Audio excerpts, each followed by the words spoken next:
This ABC 15 News Update is sponsored by Sanderson Ford, America's best-selling Ford dealership. Good morning on a Friday. Nick Soletti here with our top stories. Not guilty and ready to start a new chapter. The man accused of killing Kiera Bergman acquitted of murder charges yesterday. ABC 15 was in the courtroom as that verdict was read. Bergman reported missing in 2018. The 19-year-old's body was found near SR 85 in Buckeye. John Christopher Clark was arrested for her death, but evidence surrounding his charges was based on cell phone calls and a Google search. Clark's attorney says it's now the job of the police to find who killed her. Stopping smugglers and dangerous drugs at the border, U.S. Customs and Border Protection agents at the Mariposa port of entry in Nogales revealing a dangerous trend in the opioid crisis. We're, upwards of maybe of 250,000 rainbow fentanyl pills. But, the typical blue fentanyl pills that we normally have seen for the last few years, millions upon millions more than the colored. Yeah, we've covered rainbow fentanyl extensively. Just this week, 36,000 fentanyl pills were seized. Last week, 400,000 were found, and 30,000 were the rainbow variety.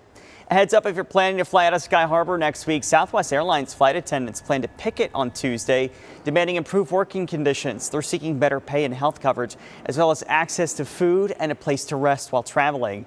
This will begin at 10 o'clock at Terminal 4. American Airlines will begin daily nonstop service from Phoenix Sky Harbor to another destination in Mexico early next year. Trips to Monterrey in northeastern Mexico will start on January 10th. The flight will leave Phoenix at 7:50 p.m. and arrive in Monterrey at 11 p.m. And get this, there hasn't been nonstop service between the two cities since 2004. Now, before you take off, have you ever found a great deal on a hotel room or vacation rental only to have fees and taxes drive up the end price? Consumer reporter John Matteries looks at ways to lower those fees.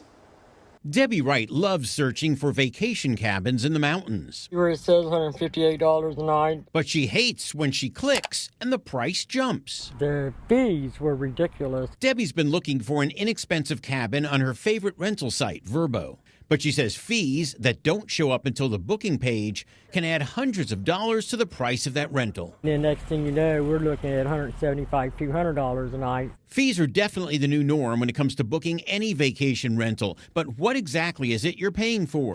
Let's say you found a vacation rental for $2,700 for the week, and that sounds reasonable. But then comes a cleaning fee of $326 in this case. And on top of that, a service fee of $428 on this one. That brings it all to $3,400 before you've paid tax. And it's not until they actually click into the listing that they're able to see what the cleaning fee is. Sally French, a travel expert for NerdWallet, says high cleaning fees catch a lot of people off guard. What's unfortunate is someone who says their budget's $100, they might overlook the rental that's $110 with no cleaning fee.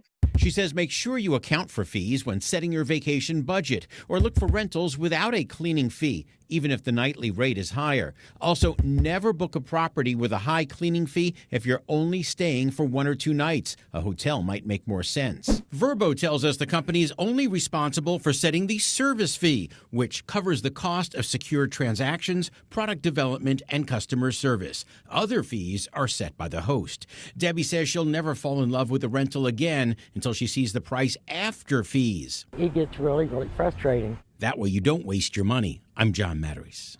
ABC 15 has a full slate of college football tomorrow. We begin with the top 25 matchup, Clemson taking on Wake Forest. Then Notre Dame is set North Carolina in a Big Ten matchup, Wisconsin and Ohio State. Stay tuned after for our Sports Extra. Hi there, I'm Megan Thompson, tracking that most accurate forecast for you as we look to the weekend. Happy Friday. Here's how the day shapes up. A little bit warmer than the last couple of days, so be prepared. Already by that noon hour, 96 degrees for us. By 2 p.m., just shy of those triple digits. 101 is the high that we're tracking today, which does put us above average for this time of year with high pressure coming back into the forecast. Also, a 10% chance of seeing a stray shower or two is possible here in the Phoenix Metro. As I take you through Futurecast, we see those storms firing up up around 4 or 5 o'clock in spots like Heber, Payson along the rim. And there's the possibility we could see some of that rainfall move into the valley. Very light and a very slight chance, but we'll take it and be on the lookout for it as we see that 7-day forecast. 101 today, 102 tomorrow. Then on your Sunday, we continue to get hotter. 103 here in the valley, 104, the hottest part of that 7-day forecast before temperatures dip back down again. In the Flagstaff area, temperatures in the 70s. Those storm chances do dry out this weekend, though. For the latest headlines, weather, and traffic, go to ABC15.com or just download our free ABC15 mobile app.